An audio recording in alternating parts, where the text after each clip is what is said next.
ثواب عطا فرمائے گا۔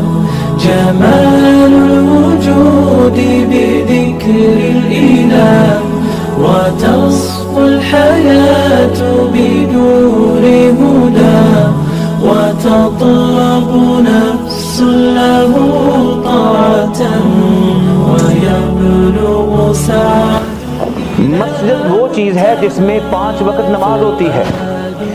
جب تک لوگ نماز پڑھنے آئیں گے اس حصہ ڈالنے کی وجہ سے آپ مسجد میں آپ کی کنٹریبیوشن ہوگی، آپ کا حصہ ڈل گیا، لوگ نماز پڑھنے آئیں گے جائیں گے، اللہ رب العالمین آپ کے اعمال نامے میں اجر و ثواب دکھتا رہے گا۔ بچے قرآن پڑھیں گے، لوگ قرآن پڑھیں گے، ایک ایک لیٹر، ایک ایک لفظ، ایک ایک حرف وہ پڑھیں گے، آپ کے نامہ اعمال میں اتنا ہی ثواب لکھا جائے گا۔ کیوں؟